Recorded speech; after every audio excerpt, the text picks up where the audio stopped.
안녕, 민규쌤입니다. 자, 우리 47, 48차 시 일본이 한국을 강제로 병합하다라는 부분 볼 거고요. 이전차 시 진단평가 먼저 보고 내용을 쭉 정리를 하겠습니다.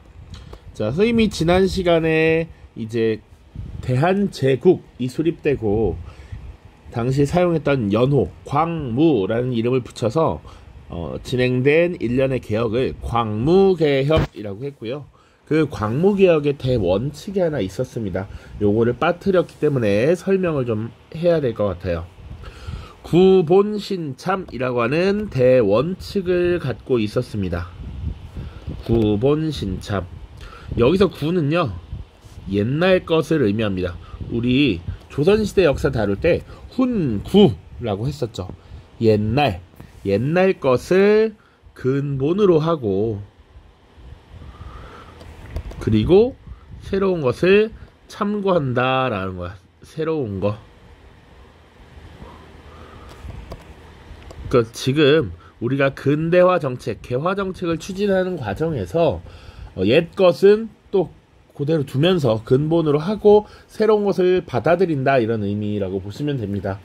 어떻게 보면 사실은 동도서기와 비슷한 맥락이라고도 볼 수 있는데, 일단 발달된 기술은 받아들이되 우리의 질서, 근본, 국왕 중심의 체제, 이런 것들은 그대로 두겠다라는 의미입니다. 자, 그래서 구본신참이라는 대원칙하에서 추진된 대한제국의 개혁을 당시 사용했던 황제, 고종황제 연호를 따서 광무개혁이라고 합니다. 자, 두 번째를 보시면 1899년입니다. 대한제국 수립은 1897년 10월에 이루어졌는데, 99년이 되면 고종황제 직속 군 통수기관으로서 원수부라고 하는 기구를 설치해서 모든 국방, 군사와 관련된 결정권을 이 기구에서 갖도록 합니다. 그리고 황제가 직접 원수부의 대장이라고 할 수 있는 대원수직을 차지하고 있죠. 그래서 이 군대에 관련된 모든 기능 권한을 고종황제에게 집중시켰다라고 하는 것 꼭 기억을 하셔야겠습니다. 자, 이제 개념 정리 들어갈 텐데요. 교과서의 123쪽에 보면 사실은 직접적으로 우리의 역사와 관련이 있는 외국 간의 전쟁이 하나가 더 등장합니다. 1894년, 95년 있었던 청일전쟁이 있고요.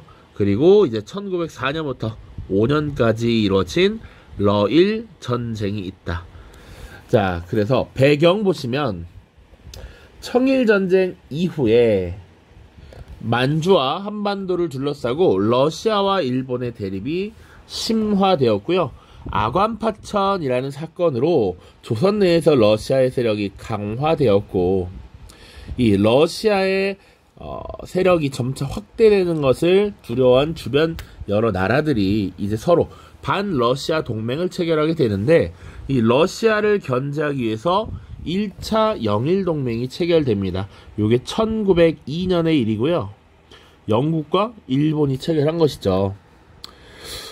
자, 그리고 직접적인 배경이 되는 것은 이 러시아가 용안포라고 하는 것을 점령하는 사건이 발생한 겁니다. 당시 러시아가 계속 만주 지역과 한반도 지역의 세력을 확대하려고 했고요. 이 용안포라고 하는 지역은 압록강 하구 지역이에요. 압록강 하구 지역인데, 이 지역을 점령하고 나름의 군사기지로 만들려고 했던 사건이 용안포 점령입니다. 자, 이런 러시아의 세력 확대에 반발했던 일본, 영국 등이 지금 크게 조선 정부에 항의를 했고요. 이 용안포가 결국은 이제 일종의 개항장으로 변화했는데, 무튼 이 사건이 크게 배경이 돼서 압록강 점령이라고 쓰는 것보다 하구라고 쓰는 게 더 좋겠네요. 압록강 하구의 지역입니다.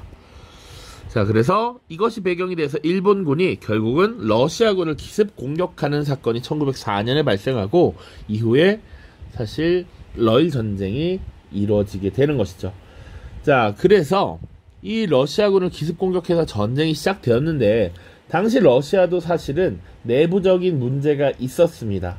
그러니까 우리 세계사를 다루거나 하면 이제 피해 일요일 사건, 이런 것들을 다루게 되는데, 러시아 내부의 혼란 때문에 전쟁에 엄청 집중을 하기 어려운 상태였다라는 문제도 있고요.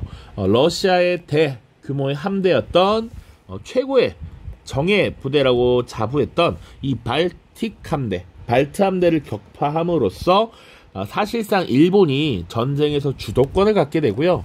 우리가 평가는 일본이 승리했다라고 평가를 합니다. 사실상 일본의 우위하에서 결국은 이제 전쟁을 종결하는 조약이 체결됐기 때문에 그래서 일본이 승리했고 그 결과로서 포츠머스 조약이라고 하는 것을 체결합니다. 이 조약의 명칭은 하나 또 기억을 해둬야 한다. 그러니까 일본이 승리하면서 사실상 조선에 대한 주도권을 누가 갖게 되었다? 일본이 갖게 되었다라고 하는 것이죠. 이 조약이 1905년 체결이 됩니다. 자, 여기 잠깐만 보시면 포츠머스 조약에 대한 설명은 뒤에 또 한 번 나오긴 하지만 일본이 지금 리순항을 공격하고요. 함락시키고 발틱 함대를 격파하니까 이 미국이 중재함으로써 일본과 러시아가 이 조약을 체결하게 되었습니다. 1905년 9월, 10월 요 근래가 되겠습니다. 자, 이후에는 사실상 일본이 조선에 대한 주도권을 잡게 됐고요. 이제 여러 조약을 체결하면서 결국 일본이 한국의 국권을 본격적으로 침탈하는 이런 모습들이 나타납니다. 하나씩 보도록 하죠. 첫 번째로 봐야 될 것은 한일의정서입니다. 우리가 조금 더 봐야 될 것은 한일의정서는 사실 러시아와 일본의 전쟁이 벌어지기 전 거의 직전 단계에 체결이 된 것이고요. 그 뒤에 을사늑약부터는 사실상 러일 전쟁 끝나고 나서라고 보시면 되겠습니다. 그러니까 요렇게 여기가 러일 전쟁이라면 사실상 여기 체결된 것이 한일의정서. 그리고 끝나고 바로 사실은 러일 전쟁의 결과 체결된 게 포츠머스가 있겠고요. 그리고 바로 을사늑약이라는 것을 체결했다. 이렇게 생각을 하시면 조금 편리할 것 같습니다. 자, 그래서 한일의정서부터 한번 살펴보도록 하죠. 자, 지금 용안포 점령이라는 사건이 발생하면서 사실상 이 분위기가 전쟁으로 흘러감을 조선정부도 대한제국 정부도 느낌이 왔습니다. 그걸 느끼고 있었어. 그래서 이 고종황제와 한국 정부가 우리는 두 나라 사이에서 국외 중립을 표방하겠다. 누구의 편도 들지 않겠다라는 것을 선언합니다. 우리 거기 끼지 않을 거니까 우리 너희들 사이에 관계에 우리 끌어들이지 마! 라고 했던 것이죠. 그런데 사실은 당시 힘이 없었던 한국 정부의 이런 표현은 크게 영향력을 행사할 수 없었다. 자, 일본이 사실상 이 한일의정서의 체결을 강요합니다. 자, 그래서 러일 전쟁을 빌미로 일본이 한국의 영토를 임의로 사용할 권리를 확보하고 내정 간섭을 단행하게 됩니다. 주로 영토를 임의로 사용한다라는 것은 군사기지를 주로 사용하겠다라는 의미였습니다. 군사기지 사용, 군사적 요충지를 확보하기 위함이었다. 자, 그리고 통신기관을 군용으로 접수하기도 했습니다. 사실 이때. 자, 그리고 체결한 것이 1차 한일협약입니다. 1차 한일협약. 자, 이때는요, 일본이 재정, 외교 분야의 외국인 고문을 지금 파견하도록 해서 내정 간섭을 본격화한 것인데, 재정 고문으로선 일본인 메가탈, 외교 고문으로서는 미국인 스티븐슨을 임명해서 내정 간섭을 본격화합니다. 이때 고문으로 파견한다라는 건 고문은 뒤에서 조언해준다라는 의미인데 사실상 이들의 영향력이 꽤나 컸다라는 것이죠. 자, 그리고 조금 더 기억해야 되는 것은 이 메가타라고 하는 인물이 훗날 화폐 정리 사업이라는 것을 주도합니다. 자, 그래서 이 한국의 금융을 장악하는 이런 모습들을 벌이게 될 것이고요. 미국인 스티븐스는 대표적인 친일 정치가였다고 보시면 됩니다. 그래서 일본이 한국을 지배하는 것은 사실상 신의 축복이다 라느니 한국은 스스로 힘이 없기 때문에 일본이 도와주는 것이 그들에게 더 행복한 일이고 당연한 일이다, 이런 망언들을 내뱉었다라는 것이죠. 그래서 우리가 뒤에 이 한국인들의 의열 활동을 다룰 텐데 1908년에 당시 장인환 전명훈에 의해 살해되는 인물이기도 합니다. 또 나옵니다. 자, 아무튼 이 1904년부터 일본의 내정 간섭이 본격화되고 있다라는 것 참고를 하셔야 하고요. 그 다음 1905년으로 넘어가겠습니다. 을사늑약입니다. 우리가 가장 잘 알고 있는 내용이기도 하죠. 자, 한국 지배에 대한 열강의 승인. 왜 그런 승인이 벌어졌는가? 왜? 사실상 러일 전쟁에서 누가 승기를 잡고 있다? 일본이 지금 유리함을 갖고 있었고, 일본과 우호적 관계에 있었던 지금 여러 나라들이 일본의 조선 점령을 사실상 묵인, 승인해 주었다라는 것이죠. 가장 먼저 가스라 테프트 밀약입니다. 이름을 봤을 때 가스라가 일본인이겠죠. 일본과 미국과의 관계인데 이 내용은 무엇이냐? 자, 당시 미국은 에스파냐, 스페인이 식민지로 갖고 있던 필리핀을 이제 장악하고 있었습니다. 그래서 일본이 조선에 대한 영향력을 행사하는 것, 미국이 필리핀에 대한 지배력을 확보하고 강화하는 것, 이것을 서로 인정해주는 것, 요것이 가스라 테프트 밀약이야. 비밀리에 협약을 맺은 거죠. 자, 이 미국은요, 사실은 조미수호 통상조약을 체결하면서 거중조정이라는 조항을 갖고 있습니다. 그래서 조선과 미국이 어려움이 생기면 사실은 서로가 서로에게 도움을 주기로 했다라는 것인데 이런 거 아무 의미 없었다라는 것이지. 자, 그리고 제2차 영일동맹이라고 하는 것, 영국이 지금 일본의 조선 지배를 사실상 승인했다라고 보시면 되겠습니다. 아까 1차는 러시아의 세력을 막기 위해서 1902년에 체결을 했었고요. 이때 조선에 대한 지배력을 인정해 주었던 것이죠. 자, 그리고 포츠머스 조약 마찬가지로 러일 전쟁의 결과 체결됐죠. 러시아와 일본의 체결인데 일본이 조선에 대해서 영향력을 확대하는 것을 인정한 것이다. 자, 이렇게 서구 열강의 동의를 얻은 일본은 이제 본격적으로 한국을 집어삼키려는 이런 모습을 보이게 됩니다. 그래서 체결한 것이 바로 을사늑약일 것이고요. 자, 일본 군을 동원해서 당시 경복궁을 장악하고 경운궁을 먼저 장악을 했겠죠. 고종과 대신들을 위협함으로써 을사늑약의 체결을 강요합니다. 자, 주 내용 반드시 기억해야 됩니다. 국가의 한 주권이라고 할 수 있는 외교권을 박탈합니다. 그래서 다른 나라와 조약을 체결할 때는 일본의 허가를 받아야 된다. 이런 내용이 들어가 있고요. 그리고 통감부를 설치해서 조선의 내정에 지금 통감의 승인을 받도록 하는 이런 내용들을 담고 있더라. 그래서 초대 통감으로서 누가 부임한다? 일본에서 총리 대신을 역임했던 이토 히로부미가 이때 등장을 하게 되는 것이죠.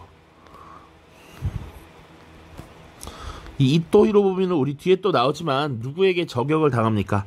하얼빈 역에서 안중근 의사의 저격을 받고 사망하게 되는 그 인물이기도 하죠. 자, 통감부 설치, 을사늑약 무조건 중요한 거 말하지 않아도 알고 있을 것이라고 생각합니다. 자, 4번입니다. 4번 고종의 강제 퇴위. 자, 어떤 황제가 어떤 국왕이 이런 국가의 외교권 박탈이라는 조약에 사인을 하겠습니까? 그쵸? 이런 거 당연히 승인하지 않았을 것이라고 억지로 지금 강제로 체결됐다라는 것이죠. 이때 활약했던 우리 매국노들을 을사년의 5명의 적 이라고 해서 을사오적이라고도 표현하잖아요. 그쵸? 요 을사오적은 또 내용 정리 프린트에서 언급을 해놨으니까 그거 한번 살펴보면 좋을 것 같고요. 고종의 강제 퇴위 살펴보시면 자, 일산의약 체결의 부당성을 알리기 위해서 당시 고종이 미국에 특사를 파견하기도 합니다. 그리고요, 당시 네덜란드의 헤이그라는 도시에서 국제회의가 열렸는데 이 부당함을 알리기 위해서 특사를 파견하죠. 이준, 이상설, 이휘종 3명의 특사를 파견하고 이 부당함을 알리기 위해서 노력하지만 소위 요즘 말로 입구컷 당합니다. 회의장에 들어가기도 전에 결국은 막힌단 말이야. 그래서 이것에 대해서 굉장히 열받고 속상했던 이준 열사가 자결을 하시고요. 이후에도 계속 막 시도를 했으나 실패하고 결국 돌아오게 되죠. 자, 이 소식이 일본도 모를 리가 없단 말이야. 그것을 빌미로, 그래서 헤이그 특사 사건을 빌미로 지금 고종을 강제 퇴위시키고 그 아들이었던 마지막 황제 순종을 즉위시켰다라고 보시면 되겠습니다. 자, 그 이후에 체결한 것이 바로 한일 신협약입니다. 자, 여러가지 조약이 지금 계속 나오는데 헷갈리지 않고 잘 이어가야 합니다. 한일 신협약, 우리 교과서에 정미칠조약이라고도 같이 나옵니다. 정미칠조약 그리고 괄호하고 한일 신협약이라고 되어 있으니까 참고하세요. 자, 이제 조선의 내정권을 장악했다. 통감이 한국의 법령을 제정하고요. 고등관리의 임명과 파면을 결정하는 권한을 갖는다. 점점 국가의 주권이 상실되고 있었죠. 자, 그리고 각 부서의 장관은 한국인이 하지만 실무를 담당하는 차관들을 모두 일본인으로 임명합니다.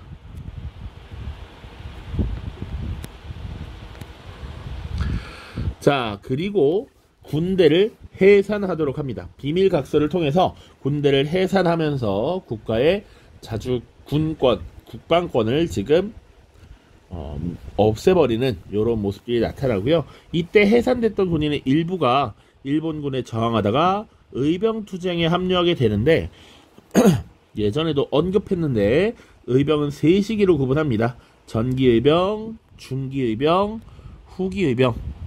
그 해를 따서 을미의병, 을사의병, 정미의병이라고 하는데 이 정미칠조약의 비밀조약으로서 해산이 되었으니까 어느 의병에 투쟁했겠다, 합류했겠다. 주로 후기의병인 정미의병에 합류를 했겠다라는 것까지 기억을 하시면 되죠.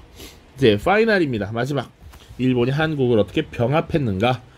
자, 사법권과 감옥관리권을 박탈합니다. 이때 체결했던 조약을 기유년에 체결한 것이라고 해서 기유각서라고 표현하기도 합니다. 그리고 법부, 군부를 폐지시키고요. 일진회를 사주해서 당시 친일 조직이었어. 대표적인 친일 조직 합방 청원서를 제출합니다. 우리 한국을 잡숴주세요. 뭐 이런 식으로 했던 거야. 나쁜 놈들. 자, 그래서 러시아, 영국, 프랑스로부터 한국 병합을 나름 승인을 받고요. 한국 병합 조약을 강제로 체결을 하게 됩니다. 자, 그래서 지금 앞서서 외국이 승인했다라고 나와 있는데 교과서 125쪽에 보면 외국 여러 열강들은 그러면 이 일본의 한국 병합을 어떻게 바라보았는가, 이런 내용들이 나와 있으니까 한번 읽어보십시오. 자, 결과적으로 대한제국은 조선이라고 하는 지역 명칭으로 불리게 되었다. 이제 일본의 한 지역이 돼버린 거죠. 그리고 조선 총독이 최고 통치자로 군림합니다. 이 말인즉슨 기존의 통감부를 총독부로 개편했다라는 것 같이 봐둬야 하고요. 고종은 이태왕, 순종은 태왕이라는 호칭으로 지위가 격화됩니다. 자, 물론 이 고종과 순종 같은 기존의 조선왕실의 왕들은 나름의 대우를 받긴 합니다. 그래서 나름의 지위, 역할 이런 것들을 갖고 있는데 뭐 나라를 빼앗긴 와중에 그런 게 중요한 것은 아니죠. 자, 자료학습 보겠습니다. 다음 자료를 보고 빈칸에 들어갈 알맞은 말을 써보자. 제3국의 침해 또는 내란으로 인해 대한제국 황실의 안녕과 영토 보전의 위험이 있을 경우 일본 제국 정부는 곧 필요한 조치를 취할 것이며 대한제국 정부는 일본 제국 정부의 행동이 용이하도록 충분히 편의를 제공한다. 전략상 필요한 지점을 형편에 따라 사용할 수 있다. 이게 핵심적인 내용입니다. 그래서 일종의 군사기지 사용권을 제공하도록 한 것. 러일 전쟁 직전에 지금 체결한 것이라고 보면 됩니다. 러일 전쟁 중에 이제 일제는 대한제국 군대를 주둔시킨 후 한일 의정서의 체결을 강요하여 전쟁 수행에 필요한 경우 한국의 영토를 군사기지로 사용할 수 있는 권리를 획득하였다. 그러니까 전쟁 준비를 하는 과정에서 사실상 일본이 지금 군대를 가지고 왔고, 이 군대를 통해서 먼저 한국을 겁박하고 한일 의정서 체결을 강요한 것입니다. 자, 2번입니다. 다음 자료를 보고 빈칸에 들어갈 알맞은 말을 써보자. 한국 정부는 지금부터 일본 정부의 중개를 거치지 않고는 국제적 성질을 가진 어떤 조약이나 약속도 맺지 않을 것을 서로 약속한다. 이 말인즉슨 무슨 권한을 박탈한다? 외교권을 박탈하겠다라고 하는 것이고요. 자, 러일 전쟁에서 승리한 일본은 을사늑약을 강요하여 한국의 외교권을 강탈하였고 통감부를 설치하였습니다. 자, 이후 이토 히로부미가 초대 통감으로 부임하여 한국의 외교 업무를 담당했던 것이죠. 자, 요렇게 보시면 되겠습니다. 자, 47, 48차시 잘 살펴봤고요. 다음 49차시, 50차시 항일 의병운동과 의열투쟁, 그리고 그 뒤에는 애국개몽운동 쭉 살펴보도록 하겠습니다. 고생 많았습니다. 안녕.